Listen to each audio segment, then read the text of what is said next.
Assalamualaikum warahmatullahi wabarakatuh. Di video hari ini kita akan membahas rute penjelajahan samudra yang dilakukan oleh kedua negara inisiator, yaitu bangsa Portugis dan bangsa Spanyol. Bagaimana rute perjalanan mereka dalam mencari rempah-rempah? Simak video berikutnya. Rute penjelajahan samudra yang pertama akan kita bahas adalah bangsa Portugis.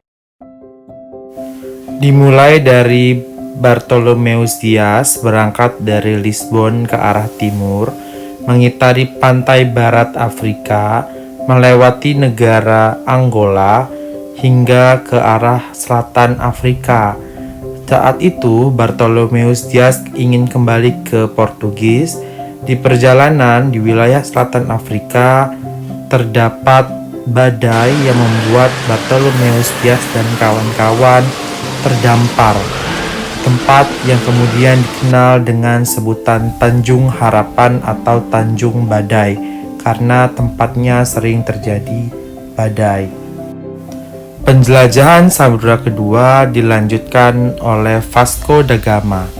Vasco da Gama mengikuti rute perjalanan dari Bartolomeus Dias ke arah timur, melewati pantai barat Afrika, Tanjung Harapan, terus melaju melalui pantai timur Afrika hingga sampai ke wilayah India, yang kemudian wilayah tersebut dikenal dengan sebutan Kalkuta. Di sini, Vasco da Gama mendirikan kantor perdagangan dan meletakkan batu Padrau yang artinya tempat jajahan dari bangsa Portugis. Ekspedisi berikutnya dari Portugis adalah Alfonso de Albuquerque. Albuquerque berangkat dari wilayah Goa India, terus berlayar ke arah timur dan berlabuh di wilayah Malaka pada tahun 1511. Bagaimana rute bangsa Portugis? Apa kalian sudah jelas? Sekarang kita akan membahas rute bangsa Spanyol. Negara berikutnya yang menjadi pelopor penjelajahan samudra adalah Spanyol. Tokoh penjelajahan samudra Spanyol yang pertama adalah Christopher Columbus yang berlayar dari Spanyol, memotong Samudra Atlantik hingga sampai di wilayah Karibian, yaitu wilayah Bahamas di benua Amerika. Penjelajahan berikutnya dilakukan oleh dua tokoh utama, yaitu Ferdinand Magellan dan Sebastian Elcano. Mereka mengikuti rute dari Christopher Columbus, berlayar ke arah barat dengan memotong Samudra Atlantik, menyusuri pantai timur Amerika hingga ke selatan Amerika, dan menemukan perairan dangkal yang kemudian diberi nama Selat Magellan.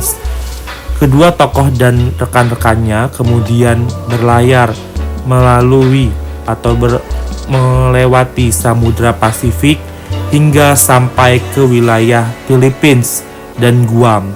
Di Philippines, Ferdinand Magellan tewas terbunuh oleh suku asli Philippines yaitu suku Mactan, membuat Elcano dan rekan-rekannya kabur ke wilayah selatan, tepatnya di wilayah Maluku, yaitu di Tidore.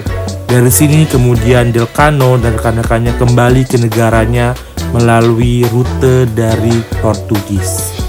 Dengan ini tercatat Spanyol pertama kali ke wilayah Nusantara pada tahun 1521, tepatnya di wilayah Tidore. Kalian sudah melihat video bagaimana kedua negara pelopor, yaitu Portugis dan Spanyol, mencari rempah-rempah.